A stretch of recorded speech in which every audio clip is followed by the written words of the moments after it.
Hi friends, welcome to lmtechs technical and technologies. Okay friends, நம்ம previous videosல வந்து பாத்தீங்கன்னா இந்த control statements தான் நம்ம continuously பார்த்துட்டு இருக்கோம். So இந்த control statementsல வந்து பாத்தீங்கன்னா conditional statements if else if laterலாம் வந்து பாத்தீங்கன்னா நம்ம ஆல்ரெடி பார்த்துட்டோம். நீங்க அந்த வீடியோ பார்க்கணும்னு நினைச்சீங்கன்னா அதுக்கான லிங்க் நான் கீழ டிஸ்கிரிப்ஷன்ல கொடுக்கிறேன், மறக்காம பாருங்க. ஓகே फ्रेंड्स, நம்ம இந்த வீடியோல என்ன பார்க்க போறோம் அப்படினு பாத்தீங்கன்னா இந்த nested if else பத்தி தான் வந்து பாத்தீங்கன்னா நம்ம கிளியரா பார்க்க போறோம். ஓகே फ्रेंड्स, வாங்க வீடியோக்குள்ள போலாம். ஸோ நெஸ்டட் இஃப் அப்படின்னா என்னன்னு பார்த்தீங்கன்னாக்கா ஒரு இஃப் ஸ்டேட்மெண்ட்குள்ளே நம்ம இன்னொரு இஃப் ஸ்டேட்மெண்ட்டோ இல்லை இஃப் எல் ஸ்டேட்மெண்ட்டோ இல்லை எல்ஸ் இஃப் லேடோஸோ வந்து பார்த்திங்கன்னா நம்ம ஆட் பண்ணோம் அப்படின்னா அதுதான் வந்து பார்த்திங்கன்னா நெஸ்டட் இஃப்னு சொல்கிறோம். அதாவது ஒரு இஃபுக்குள்ளே இன்னொரு இஃப் இதை தான் வந்து பார்த்திங்கன்னா நம்ம நெஸ்டட் இஃப்னு சொல்கிறோம். ஸோ இப்போ எக்ஸாம்பிளுக்கு இந்த ஃப்ளோ சார்ட் நீங்கள் பாருங்கள்.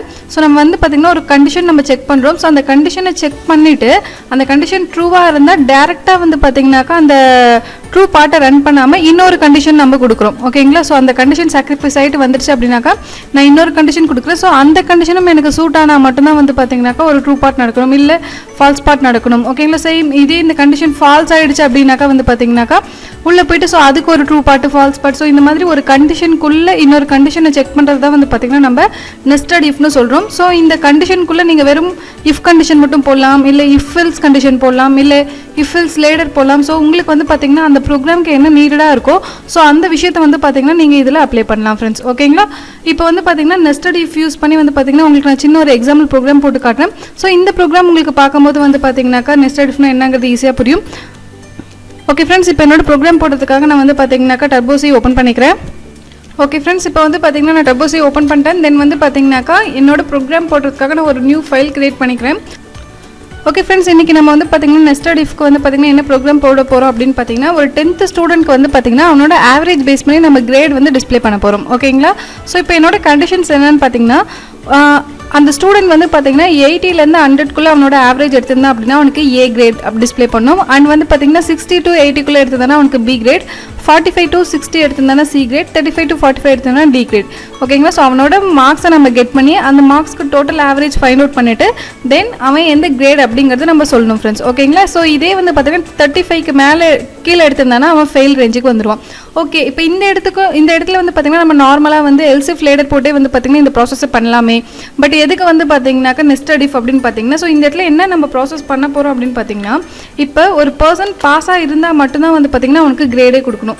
இப்போ எக்ஸாம்பிளுக்கு வந்து பார்த்தீங்கன்னா இப்போ ஒரு ஸ்டூடெண்ட் சம் மார்க்ஸ் எடுத்திருக்கான். ஸோ அவனோட மார்க்ஸ் என்னன்னு பார்த்தீங்கன்னாக்கா இப்போ 90 ஸோ 4 சப்ஜெக்ட்ஸில் வந்து பார்த்தீங்கன்னா 90 மார்க்ஸ் எடுத்திருக்கான். ஸோ ஒரு சப்ஜெக்ட்டில் வந்து பார்த்தீங்கன்னா 30 எடுத்திருக்கான் அப்படின்னாக்கா அவனோட ரிசல்ட் வந்து பார்த்தீங்கன்னா எனக்கு ஆட்டோமேட்டிக்காக ஃபெயில் இல்லைங்களா? பட் அவனுக்கான டோட்டல் ஆவரேஜ்னு பார்க்கும்போது நமக்கு வந்து பார்த்தீங்கன்னாக்கா ஸோ அவனோட டோட்டல் வந்து பார்த்தீங்கன்னாக்கா நமக்கு எக்ஸாம்பிளுக்கு 390 வருது. அண்ட் அவனோட ஆவரேஜ் நம்ம கால்குலேட் பண்ணோம் அப்படின்னா வந்து பார்த்தீங்கன்னாக்கா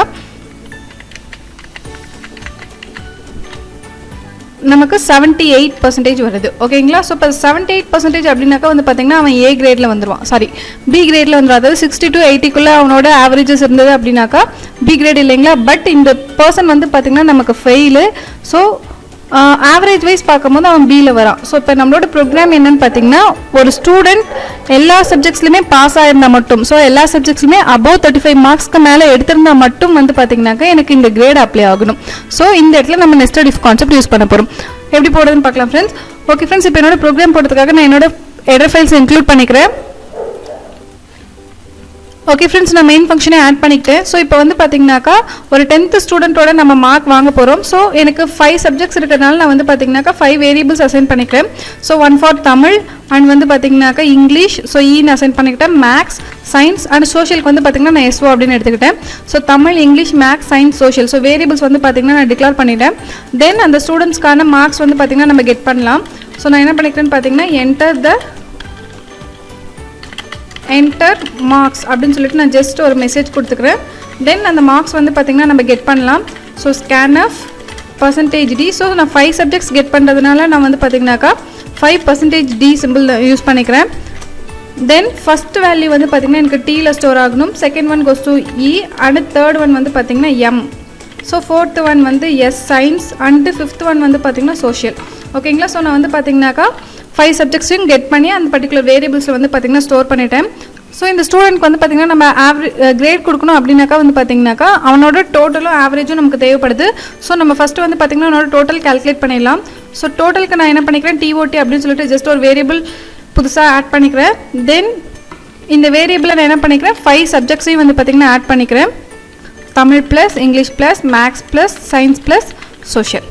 தென் ஆவரேஜ்க்கு என்ன பண்ணிக்கலாம் டோட்டல். ஸோ 5 சப்ஜெக்ட்ஸ் அப்படிங்கிறனால டோட்டல் பை 5 நான் வந்து பார்த்திங்கன்னா டைரெக்டாகவே நான் கொடுத்துட்றேன். ஸோ டோட்டல் அண்ட் ஆவரேஜ் அப்படிங்கிற இந்த பர்டிகுலர் வேரியபிள்ஸ் வந்து பார்த்திங்கன்னா நான் வேரியபிள் டிக்ளரேஷனில் டிக்ளேர் பண்ணிடலாம். ஓகே ஃப்ரெண்ட்ஸ், இப்போ வந்து பார்த்திங்கன்னா நம்ம டோட்டல் ஃபைண்ட் அவுட் பண்ணிட்டோம். ஸோ ஃபஸ்ட்டு வந்து பார்த்திங்கன்னா இவன் பாஸாக ஃபெயில் அப்படிங்கிறது கண்டுபிடிக்கணும். ஸோ பாஸாக இருந்தால் மட்டும்தான் வந்து பார்த்திங்கன்னா நமக்கு இந்த ஆவரேஜஸ் வந்து இந்த கண்டிஷன்ஸ் அப்ளை பண்ணணும். ஸோ இஃப் நான் ஃபஸ்ட்டு என்ன பண்ணுறேன்னு பார்த்திங்கன்னா இவன் பாஸாக ஃபெயிலாங்கிறத எப்படி செக் பண்ணுறேன்னா, ஸோ ஒரு சப்ஜெக்ட்லேயும் வந்து பார்த்திங்கன்னா 35 above எடுத்துருக்கணும். So Tamil greater than 35 and English greater than 35, maths greater than 35, science greater than 35. So 35 எடுத்தாலும் நமக்கு வந்து பார்த்திங்கன்னா பாஸ் தான். ஸோ நான் greater or equal to symbol use பண்ணிக்கிறேன்.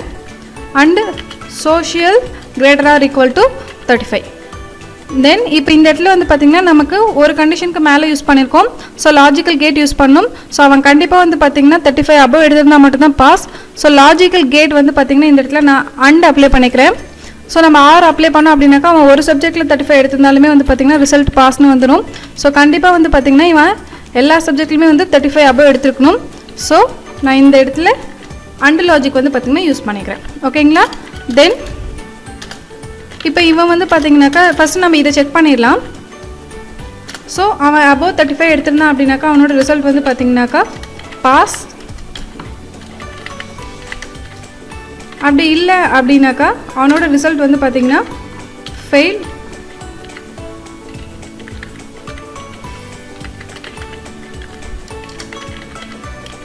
ஸோ இப்போ என்னோடய ப்ரோக்ராம் நான் ரன் பண்ணுறேன். ஸோ ரன் பண்ணிவிட்டு வந்து பார்த்திங்கனாக்கா நான் மார்க்ஸ் கொடுக்குறேன்.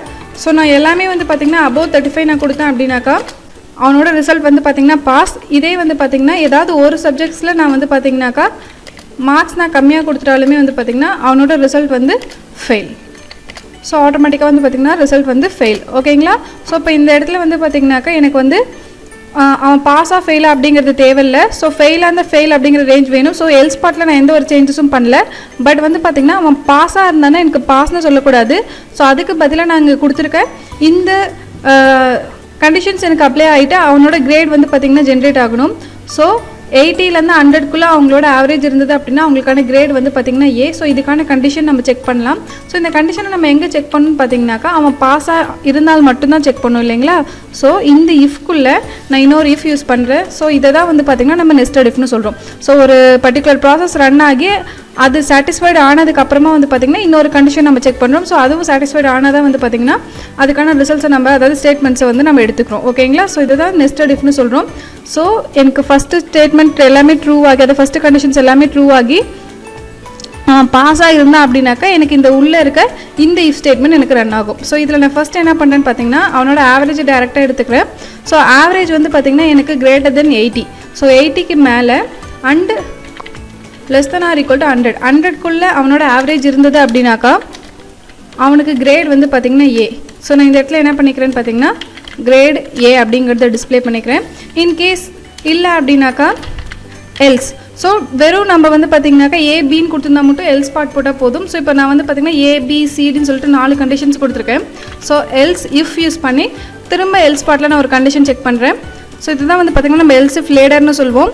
So average greater than 60 and average less than or equal to 80. So எதனால் ஈக்குவல் டு நான் யூஸ் பண்ணுறேன் அப்படின்னு பார்த்தீங்கன்னா எனக்கு அபோவ் 80 இருந்தால் ஏ கிரேட், அதாவது 80 அபோவ்னா 81 இருந்தது அப்படின்னாக்கா நமக்கு வந்து ஏ கிரேட். இது ஈக்குவல் டு 80 எடுத்திருந்தாங்கன்னா அவங்களோட கிரேட் வந்து பி தான். So less than or equal to symbol நான் யூஸ் பண்ணியிருக்கேன். தென் கிரேட் பி அப்படிங்கிறது நான் டிஸ்பிளே பண்ணிக்கிறேன். தென் தேர்ட் கிரேடுக்கான கண்டிஷன் செக் பண்ணலாம். So else if average greater than 45 and average less than or equal to 60. So printf grade C. So else if D கான கண்டிஷனையும் check பண்ணிக்கலாம். So average greater or equal to 35. ஏன்னா நமக்கு வந்து பார்த்திங்கன்னா pass அப்படிங்கிறது வந்து பார்த்திங்கன்னா 35 எடுத்திருந்தா பாஸ். ஸோ அவன் எல்லா சப்ஜெக்ட்லையும் ஜஸ்ட் பாஸ் அதாவது 35 எடுத்திருந்தாங்க அப்படின்னாக்கா அவங்களோட ஆவரேஜும் வந்து பார்த்திங்கன்னா நமக்கு 35 தான் வரும். ஸோ 35 எடுத்திருந்தா பாஸ் தான். So greater or equal to use பண்ணிக்கிட்டேன். அண்ட் வந்து பார்த்திங்கன்னா so 45, so average less than or equal to 45. So grade D அப்படிங்கிறத நான் கொடுத்துக்கிறேன். ஓகேங்களா. இன்கேஸ் வந்து பார்த்தீங்கன்னாக்கா பிலோ 35 இருந்ததுன்னா அவனோட ரிசல்ட் வந்து ஆட்டோமேட்டிக்காக ஃபெயில். ஸோ எல்ஸ் பார்ட்டில் நான் என்ன பண்ணிக்கிறேன்னு பார்த்தீங்கன்னாக்கா ஃபெயில்.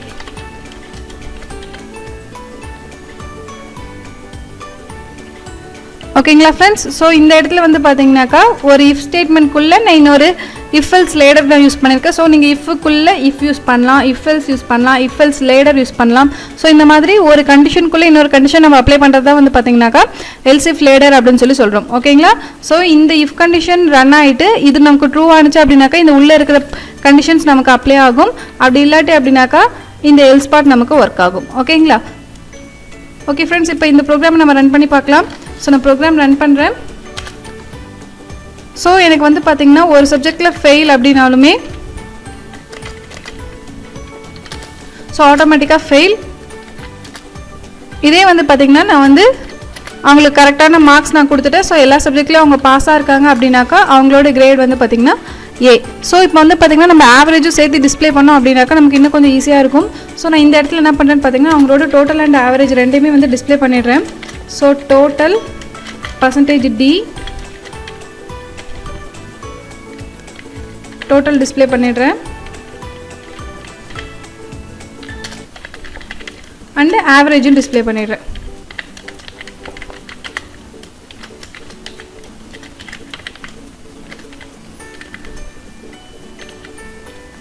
ஓகே ஃப்ரெண்ட்ஸ், இப்போ என்னோட ப்ரோக்ராம் நான் ரன் பண்ணுறேன். ஸோ வந்து பார்த்திங்கன்னா நான் உங்களுக்கான மார்க்ஸ் நான் கொடுக்குறேன். ஸோ எனக்கு டோட்டல் வந்து பார்த்திங்கனாக்கா 378, ஆவரேஜ் வந்து பார்த்திங்கன்னா 35. ஸோ அவங்களோட கிரேட் வந்து பார்த்திங்கன்னா பி. ஸோ எதனால் 75க்கு வந்து பார்த்திங்கன்னா பி கிரேட் வந்திருக்கு அப்படின்னு நம்மளோட கண்டிஷன் வந்து பார்த்திங்கன்னா அதுதான்.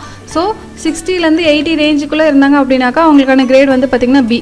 ஸோ இதை வந்து நான் பேஸாக வச்சு இந்த ப்ரோக்ராம் நான் ஒர்க் அவுட் பண்ணியிருக்கேன் ஃப்ரெண்ட்ஸ். ஸோ நீங்களும் வந்து பார்த்திங்கன்னா இந்த மாதிரி சம்ஸ் கிரியேட் பண்ணி நீங்களே வந்து பார்த்தீங்கன்னாக்கா உங்களோட ஓன் ப்ரோக்ராம்ஸை ட்ரை பண்ணுங்கள். ஸோ இந்த வீடியோ மூலமா உங்களுக்கு நெஸ்டட் இஃப்னா என்னன்றது கிளியராக புரிஞ்சிருக்கும்னு நினைக்கிறேன். ஸோ உங்களுக்கு இந்த வீடியோ பிடிச்சிருந்தது அப்படின்னா மறக்காமல் லைக் பண்ணுங்கள், உங்கள் ஃப்ரெண்ட்ஸ்க்கு ஷேர் பண்ணுங்கள். ஆனால் நம்ம சேனலில் போடுற எல்லா வீடியோஸும் உங்களுக்கு தொடர்ந்து வரணும் அப்படின்னா நம்ம சேனலை மறக்காமல் சப்ஸ்கிரைப் பண்ணிக்கோங்க. Thank you friends.